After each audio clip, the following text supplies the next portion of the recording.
කියන්නේ දුප්පත්කම කියන්නේ තෑග්ගක්ද තෝරා ගැනීමක්ද?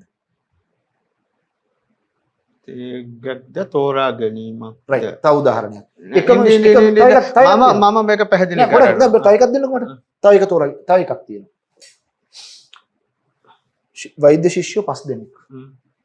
ඔබ කැමති වෛද්‍ය විද්‍යාලයක් ගන්න ලංකාවේ තියෙන. එකම උපාධිය හදාරලා MBBS එක හදාරලා එළියට එනවා. එක්කෙනෙක් තීරණය කරනවා රජයේ රෝහලක සේවය කරන්න. තව කෙනෙක් තීරණය කරනවා ප්‍රයිවට් ප්‍රැක්ටිස් කරන්න. තව කෙනෙක් තීරණය කරනවා රජයේ රෝහලේ වැඩ කරලා ප්‍රයිවට් ප්‍රැක්ටිස් කරන්න. පැහැදිලිද? තව කෙනෙක් තීරණය කරනවා ලංකාවෙන් යන්න. තව කෙනෙක් තීරණය කරනවා මම ගමට ගිහිල්ලා හරි පොඩි තැනක ෆාමසියක් දාගන්නවා. එන අයට මම බෙහෙත් නොමිලේ කරනවා කියලා. හරි දැන් චරිත පහයි රට ගියපු කෙනා. එයා ගියා එයා ඒ රටේ ඒ හදාගත්තා ඒ PR හදාගත්තා. එයා එහෙට උනා ඉවරයි. හරිද? දෙවෙනි එක්කෙනා රජීව් රෝහල විතරක් කරන කෙනා. රජයෙන් දෙන පඩියට අනුව එයාගේ ආර්ථිකය හදාගන්න. එන මිනිස්සු අනේ දොස්තර මහත්තයෝ කියනවා හරි හොඳයි කියනවා ස්තුතියි කියනවා යනවා යනකොට වැදලා යනවා දෙවි පිහිටයි බුදු සරණයි කියනවා. ඒ ප්‍රශ්නෙත් හරි. ප්‍රයිවට් ප්‍රැක්ටිස් කරන කෙනා අතන වැඩ කරලා ගිහිල්ලා ප්‍රයිවට් ප්‍රැක්ටිස් කරලා ඇඩිෂනල් ඉන්කම් එකක් අතිරේක ආදායමක් ගන්නවා. තව කෙනෙක් සම්පූර්ණ අවධානමක් අරගෙන ලොකු අවධානමක් අරගෙන තනියම ප්‍රැක්ටිස් කරන්න පටන් ගන්නවා එළියේ. දැන් මොකද්ද වෙන්නේ? එයාට මුලදී ආදායම අඩු වෙනවා. නමුත් කාලයත් එක්ක එයාගේ සර්විස් එක හරහා අත්දැකීම වැඩි වෙනකොට ආදායම වැඩි වෙනවා. ඔහු හදා ගන්නවා. දැන් ගොඩකින් අවසාන වශයෙන් තව එක්කෙනෙක් ඉන්නවා. අර ගමේ නිකම් බෙහෙත් දෙන කෙනා. එයාගේ තියෙන ඉඩමක් විකුණලා බෙහෙත් ටික දෙනවා. ඒ බෙහෙත් ටික ඉවරුනහම මිනිස්සු කීයක් හරි දීලා යනවා. කීයක් හරි දීලා අත් දෙක එකතු කරලා වැඳලා මහත්තයා බුදු බවක් වෙන්න ඕන මහත්තයාට පින් සිද්ධ වෙන්න ඕන කියලා යනවා. හරිද? ඊට ඊළඟ ඉඩමත් විකුණනවා. ආයේ බෙහෙත් ටික දෙනවා. අවසානට ඉන්නගේ ඉඩමයි උකස් තියරත් බෙහෙත් ටික දෙනවා. හරිද? දැන් දොස්තර මහත්තයාට ෆාමසිය කරගෙන යන්නත් බෑ බෙහෙතුත් නෑ. ඉන්න බිල්ඩින් එකනොත් මිනිහව එළියට දානවා. දැන් පාරේ යනකොට දැන් මේ චරිත සෙට් එකෙන් මෙතෙක් වන්දනීයම චරිතය කවුද? අන්තිම කියපු එක්කන. අන්තිම කියපු එක්කන. දැන් ওই දොස්තර මහත්තයාට ඉන්න තැනක් දෙන්න කෙනෙක් ඉදීද? නෑ. කණ්ඩ කැම ටිකක් දෙන්න කෙනෙක් ඉදීද? දවස් එකක් දෙකක් දෙයි. හැමදාම කරන්න බෑනේ. දැන් මෙතන දුප්පත්ම කෙනා කවුද? මේ ડોක්ටර්. අන්තිමට කියපු එක්කන. සමාජයේ උඩින්ම උස්සලා තියපු මිනිහා තමයි ඉවරයක්ම කරලා තියෙන්නේ. හවුද නැද්ද? ඔව්. දැන් මට කියන්න. දුප්පත්කම කියන්නේ තෑග්ගක්ද තෝරා ගැනීමක්ද? මම දැන් කියන්න. මම උත්තර දීලා ඉන්නකෝ. ඒක කියුවට පස්සේ ඔයා මේ අපි කතා කරමු. හරි කියන්න. දැන් ගෝඨාභය රාජපක්ෂ මෙතිතුමා අපේ රට දේශපාලනය දේශපාලන කෝණයෙන් නෙවෙයි ආර්ථික කෝණයෙන් බලන්න. හරි. බංගලොත් කරා. බංගලොත් භාවයට මේ රට පත් කරා එයා ගත්ත යම් තීරණ නිසා. ඔව්. හරි එතකොට අපේ රටේ තිබ්බා මධ්‍යම පන්ති උසස් මධ්‍යම ආදායම ලබන පන්තිය මධ්‍යම පන්තිය පහළ ආදායම ගන්න කට්ටිය. හරි එතකොට අර උසස් මධ්‍යම පන්තිය සාමාන්‍ය මධ්‍යම පන්ති හැටියට පත් වුණා මේ ආර්ථික අර්බුදය නිසා.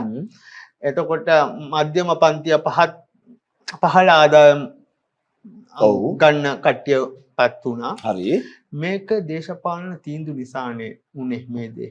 ඒ කට්ටිය කැමැත්තෙන් තෝරගත්ත දෙයක් නෙවෙයිනේ. එතකොට ඒකට ඔයා දෙන උත්තරය. ඔන්න අන්න එතනදී හරිද? දුප්පවා කියන්නේ ඍජුව චෝදනා කරනවා දේශපාලඥයෝ ගන්න වැරදි ආර්ථික තීන්දුව తీරන නිසා තමයි මිනිස්සුන්ගේ ජීවිත කඩා වැටෙන්නේ. හරිද? ඔව්. රයිට්. මතක තියාගන්න. දැන් ඒ වැටිච්ච ආර්ථිකයේ ඇතුලේ ඒ වැටෙන ආර්ථිකයේ ඇතුලේ හරි අලුත් අවස්ථා හොයාගෙන අලු ගසා දාලා නැගිටපු මිනිස්සු ඉන්නවද නැද්ද? ඒක 5ක් 6ක් ඉන්න පුළුවන්. පොඩ්ඩක් ඉන්නවද නැද්ද? ඉන්නවා. දැන් එහෙනම් මම ආයිත් අහනවා දුප්පත්කම කියන්නේ තෝරා ගැනීමක්ද තෑග්ගක්ද? නෑ මම ඔයාගේ ප්‍රශ්නෙට උත්තර දෙනවා මම. ඔයාගේ ප්‍රශ්නෙට උත්තර දෙනවා මම. තෝරා ගැනීමක්ද තෑග්ගක්ද? තෝරා ගැනීමක්කුත් කියන්න පුළුවන්. බලයෙන් පටවපු එකකුත් කියන්න පුළුවන්. බලයෙන් පටවපු දුප්පත්කම. ඒක දුප්පත්කම එක වර්ගීකරණයක්. පැහැදිලිද? මිනිස්සු මතට බලයෙන් පටවන දුප්පත්කම. ඇයි මිනිස්සු මතට මේ බලයෙන් දුප්පත්කම පටවන්න පාලකයන්ට පුළුවන් වෙලා තියෙන්නේ? ආර්ථිකය හේතුව පොඩක් කියන්න. දැන් මං ආයෙත් එනවා දොස්තර වගේම කතාවකට එනවා. දැන් රටේ ආර්ථිකය වැටුණානේ ගෝඨාභයගේ කාලේ. හවුද නැද්ද? ඔව් වැටුණා. සංචිත ලික්විඩේට් කර SDR ටික ලික්විඩේට් කර රුපියල් අච්චු ගැහුවා. අච්චි ගැහුවා. එතකොට ආර්ථික විද්‍යාව දන්න මිනිස්සු කිව්වා හරි සල්ලි අච්චු ගහන්න එපා උද්දමනය වැඩි වෙනවා. උද්දමනය වැඩි වෙනවා. ඒතර මුදල් ඇමතිතුමා මොකද්ද කිව්වේ? මොකද්ද බැසිල් රාජපක්ෂ කිව්වේ? සල්ලි අච්චු ගහපුවාම උද්දමනය වැඩි වෙන්නේ නැහැ. සල්ලි අච්චු ගහපුවාම වැඩි වෙන්නේ සල්ලි කිව්වා. කිව්වද නැද්ද? මුදල් සේකල් එක වැඩි කරනවා. කිව්වද නැද්ද? ඔව් ඔව්. කිව්වා. සල්ලි අච්චු ගහපුවාම වැඩි වෙන්නේ සල්ලි කිව්වා. දැන් ඒකේ තේරුම මොකද්ද? ඒකේ තේරුම තමයි ආර්ථික න්‍යායන් වලට අනුව නෙවෙයි රට පාලනය කරන්නේ. තමන්ගේ සිතුවිලියට අනුව රට පාලනය කරා. ඒ විතරක් නෙවෙයි. පැහැදිලිද? රට ඇතුළේ ලෝකේ කොවිඩ් ආවේ අපිට විතරද? නෑ. සමස්ත ලෝකේ වැක්සිනේෂන් ප්‍රොසෙස් එක ගියේ රටේ විතරද? නෑ. කොවිඩ් වලින් අපේ ගොඩාක් මැරුණාද අනිත් රටවලට සාපේක්ෂව? නෑ. එතකොට මේක කරේ අපේ මිලිටරි සිස්ටම් එකනේ. ඔව්. හෙල්ත් සිස්ටම් එකයි මිලිටරි ප්‍රධාන ගෞරවය හෙල්ත් සිස්ටම් එකට යන්න ඕන. ඒකට සහායක වශයෙන් මිලිටරි සිස්ටම් එක වැඩ කළා. ඔව්ද නැද්ද? ඔව්. ඔව්. මේක කෝඩිනේට් කරන්න නේද රජයක් ඉන්නේ? ඔව්. ඔව්ද නැද්ද? ඒකනේ රජයේ වගකීම. අන්න හරි. එතකොට ඒක ගෝඨාභයගේ රජයේද අරයාගේ රජයේද මෙයාගේ රජයේද නෙවෙයිනේ. ඒක පවත්නා රජයේ මුඛ්‍ය වගකීම. ඔව්ද නැද්ද? ඔව්. හැබැයි ඒ අතරතුර බංග්ලාදේශයේ තමන්ගේ සංචිත වැඩි කරගත්තද නැද්ද? වැඩි කරගත්තා. ඇයි කොහොමද? එයාලට තිබුණා මේ ආර්ථිකය ASCII මේ අර්බුදය ASCII මේ කොවිඩ් පැන්ඩමික් එක ASCII තමුන්ගේ ආර්ථිකය උඩට ගියන සැලැස්මක්. අපිට එහෙම එකක් තිබුණාද? අපිට නෑනේ. දැන් එහෙමනම් ආයෙත් අපේ රටේ පාලකයා විසින් දුප්පත්කම තෝරගෙන තියෙනවා. දුප්පත්කම පාලකයා තෝරගෙන වැරදි අර්ථකථන නිසා ඒක තෑග්ගක් වශයෙන් ජනතාවට දීලා තියෙනවා. පොඩ්ඩක් කියන්න. ඒ කතාව දැන් හරි පොඩ්ඩක් කියන්න. එතකොට ඒකේ වන්දිය නෙවෙයිද ගෝඨාභය රාජපක්ෂ ගෙව්වේ? ඒ වන්දිය තමයි ගෙව්වේ. ඒ වන්දිය තමයි ගෙව්වේ. හැබැයි ඔය එළපොඩකින් ඔය එළෝපු අයම නෙවෙයිද ගෝඨාභය රාජපක්ෂව ගෙනාවේ? ඔව් ඒ කට්ටියම තමයි ගෙනාවේ. ඒතර මේ වැරදි තීරණේ ගත්තේ කවුද? මිනිස්සු.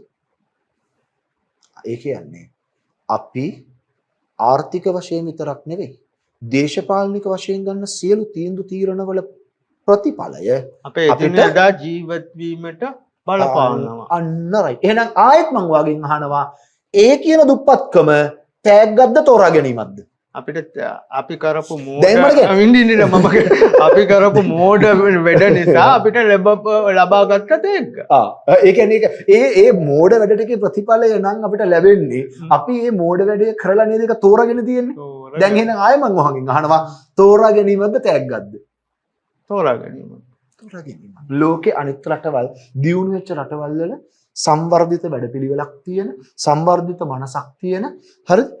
රටක පාලනය කළමනාකරණය ආර්ථිකය හසුරුවන්න දන්න මිනිසුන්ව තෝරා ගැනීම සම්බන්ධව ඒගොල්ලෝ අවබෝධයක් තියෙනවා. අහගෙන අවබෝධයක් තියෙනවා. එයාලා ඒකට උවමනාවක් තියෙනවා. එයාලට ඕන කුමාරයෙක් පත් කරන්න නෙවෙයි. එයාලට ඕන රජ කෙනෙක් හදන්න නෙවෙයි. තේරුණාද කියන එක? එයාලට ඕන මේ ගමේ මිනිහෙක් රජ කරන්න නෙවෙයි. එයාලට ඕන සරල මිනිහෙක් රජ කරන්න නෙවෙයි. එයාලට ඕන විහාර මහාදේවියෙක් රජ කරන්න නෙවෙයි. එයාට ඕන දුටුගැමුණුගේ විහාර මහාදේවිගේ පුතා රජ කරන්න නෙවෙයි.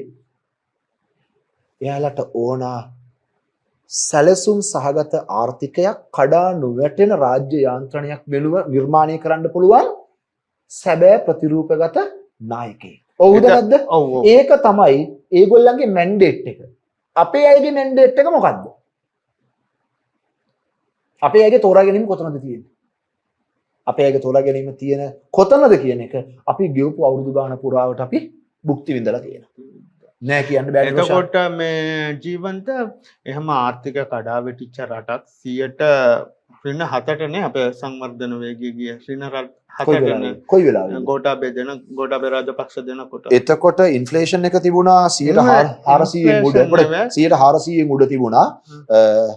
ඉකොනොමි එක තිබුණේ මයිනස් මගේ මතකය නිවැරදි නම් -7 තිබුණ නැහැ. කොහොමත් -4 වගේ තිබුණා. චන්ද්‍රිකා ඉද්දි -4 වුණා එකපාරක්. එහෙම තිබිච්ච ආර්ථිකය එක පාරටම අවුරුදු දෙකක් තුල 5% කරේ කොහොමද? මොන මායාජාලයක් දෙම්මද? That is simple economics. ඒ මේ සිම්පල් ඉකොනොමි රනිල්ට තේරෙනවා අනිත් අයට නොතේරෙන්න මොන හේතුවක්ද? දැන් 2001 2 රනිල් එහෙම මේ දේ කරා. 2015 මේ දේ කරා. 2022 මේ දේ කරා. මේක රනිල්ට මේ සිම්පල් ඉකොනොමි දන්න දෙනන්න අනිත් අයට නොදන්නත් හේතුව මොනවද? ෂේප් එකේ රනිල් වික්‍රමසිංහට උස්සනවානේ. එහෙම නෙවෙයි. එහෙම කරේ නෑ. මම ඉතින් ප්‍රායෝගික ප්‍රශ්නයක් නෑ. හරි මම උත්තරේ දෙන්නම්කෝ. දැන් එතනදී රනිල් මොනවාද කළේ කියලා බලමු කොරෂන් අපි. හරි? අංක 1.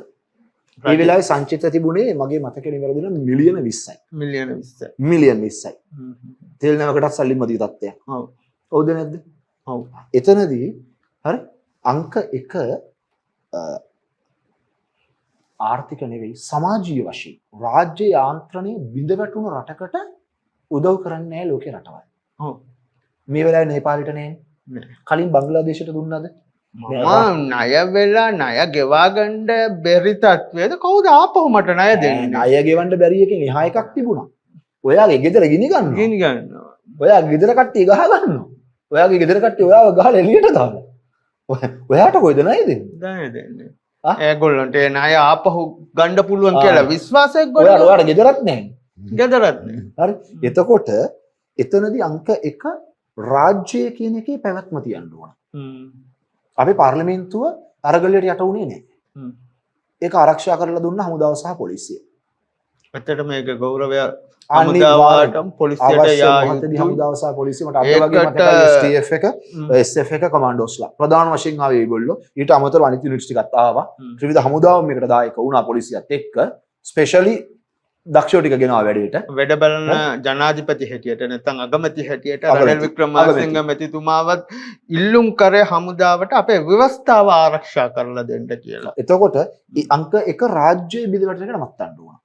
රාජ්‍ය බිඳවැටුනොත් වෙන මුකුත්ම කරගන්න බැරුව යනවා. යාන්ත්‍රණයනේ බිඳවැටෙන්නේ. මෙකැනිසම් එක බිඳවැටෙන්නේ. හරි? රාජ්‍ය යාන්ත්‍රණය ආරක්ෂා කරා අංක 1. ඒක අරහ ලෝකෙට දුන්න පණිවිඩයක්. හරි? අපි දේශපාලනමය වශයෙන් අර්බුදයක ඉන්නවා. හැබැයි රාජ්‍ය අස්ථාවරත්වයක නැහැ කියන එක. නම්බර් 1. බලට අවශ්‍ය නම් අපේ නායකවරුව පන්නන්න පුළුවන්. අපේ රාජ්‍ය කඩාවැටෙන්න කරන්න ඉඩ දෙන්නේ කියන පණිවිඩය තමයි ලෝකෙට දුන්නේ. ඒක මේ රනිල් වික්‍රමසිංහගේ පණිවිඩයක් නෙවෙයි. ඒක ශ්‍රී ලංකා ප්‍රජාතාන්ත්‍රික සමාජවාදී ජනරජයෙන් දුන්න පණිවිඩයක්. ඒ පණිවිඩය මත ලෝකේ රටවල් ටික අපිත් එක්ක ගනුදෙනු කරන්න සැලැස්ති වුණා. ඔව් ඒ රජය තියෙනවා. අපිට අමතක කරන්න ඕනේ ඉන්දියාව අපිට උදව් කළා ඒ වෙලාවට. ඔව්. පාකිස්තාන උදව් කළා. බංග්ලාදේශ උදව් කළා. බංග්ලාදේශ පස්සේ කාලේ බොහොම දුක්ඛී තීරණයකට ලක් වුණා අපේ කාලේ ගත වෙලා. අපි ගැන දුක් වෙනවා මොකද අපිට උදව් කරපු රටක් බංග්ලාදේශය. ඊට අමතරව යුරෝපීය රටවල් ඉදිරිපත් වුණා. තෙල් අපනයනය කරන රටවල් ඉදිරිපත් වුණා. ආහාර අපනයනය කරන රටවල් අපිට ඉදිරිපත් වුණා උදව් කරන්න. හරි? ඊට අමතරව අපි කරගෙන තිබුණ දැවැන්ත වැරදි වගේ. 18% තිබිච්ච වැට් එක 108ට අඩු කරගෙන තිබුණා. ඔව් 8ට. 8ට. ඒක තේරුම මොකක්ද? ඒකෙන් සමස්ත රජයේ ආදායම පවා අඩු වුණා. පවා නෙවෙයි. රාජ්‍ය ආදායම අඩු වුණා. හරි. කෙලින්ම භාගයට වැඩි අඩු වුණා. අඩු. ඒ කියන්නේ ඔයාට රුපියල් 18ක් ලැබෙන්න තියෙනවා නම් ඔයාට ලැබිලා තියෙන්නේ 8යි. 8යි. ඔයාට කෝටි 18ක් ලැබෙන්න තියෙනවා නම් ඔයාට ලැබිලා තියෙන්නේ කෝටි 8යි. 8 බිලියන 8ක් ලැබෙන්න. හරි එතකොට ඒ රාජ්‍ය යාන්ත්‍රණයට රජයේ වියදම් ටික පවත්වාගෙන යන්න අවශ්‍ය කරන සල්ලි ටික නැතුව ගියා. නැතුව ගිහිල්ලා රජයේ අපේ රාජ්‍යංශයේ වැටුප් ගෙවන්න රාජ්‍ය වියදම් කළමනාකරණය කරන්න පුනරාවර්තනීය වියදම් ටික අරගෙන යන්න අපි සල්ලි අච්චු ගහුවා. සල්ලි අච්චු ගැහුවා. ඒක නෙවුනේ. ඒක නැත්තු අංක 1. හරි අර වෙට් එක අඩු වුණානේ. නෑ තාම ඉවර නෑ. ඊට පස්සේ ගලපගෙන යන්න දෙන්නකෝ. ඊට පස්සේ වැට් එක අඩු කරපු එක ගෙනවා 100ට මගේ මතකේ නිවැරදි නම් 12ට මුලින්ම. ඔව්. 12 පස්සේ 15 කළා. 15 කළා. රාජ්‍ය යාන්ත්‍රණ රාජ්‍ය පළවෙනියට රනිල් කරේ රාජ්‍ය ආදායම වැඩි කිරීමේ මාර්ගයක්. දුෂ්කර දෙයක් තමයි කරේ. ජනතාවටගේ මේ වියදම එක වැඩි වෙන කාරණාවක් තමයි රනිල් කරේ. ඒත් රටට වමනා එකක් කරේ. දුෂ්කර තීන්දුවක් ගත්තා. ඔව්. නමුත් කරන්න දෙයක් නැහැ ගන්න මම හිතන්නේ. රනිල් වික්‍රමසිංහට හත් පඩංගුවේ වෙනුන් ඇහුවා. හරි? හරි අර ගෝඨාභය කාලේ අඩු කරපු වෙට් එක ඒක අර වක්‍රාකාරයේ බද්දනේ. එතකොට ඒ අඩු කරපු වෙට් එකේ ලාභය ජනතාවට ගියාද? ඔයා ඔය කතා කරන්නේ අර සමහර ගනුදෙනු කීපයක් සම්බන්ධ නේ නේ සාමාන්‍ය මම පොතක් ගන්න සීනි කිලෝ එකක් ගන්නකොට මට වැට් දැන් එක ගොඩකින් ද වැට් එක එකතු කිරීම එකතු වැට් කරලා එක එකතු කරන්නේ කවුද එක් කම්පැනි වල ඒ කොච්චරද එකතු වෙන්නේ ගොල්ලන්ගේ සර්විස් හරි ප්‍රොඩක්ෂන් එක ඒ ගාන එකතු වැලියු වැඩඩ් ටැක්ස් Value added වටිනාකම් මත එකතු කරලා එකතු බද්ද වෙන්නේ දැන් ඔය ටැක්ස් එක මහා භාණ්ඩාගාරයට යනවා කියලා 100% ස්ථිරත්වයක් දෙන්නේ කොහොමද ගමේ මුදලාලි වැට් එක ගෙවනවද සිල්ලර කඩවලට වැට් එකක් නෑ නේ සිල්ලර කඩවලට සිල්ලර කඩවලට නෑ අවසාන මිල මත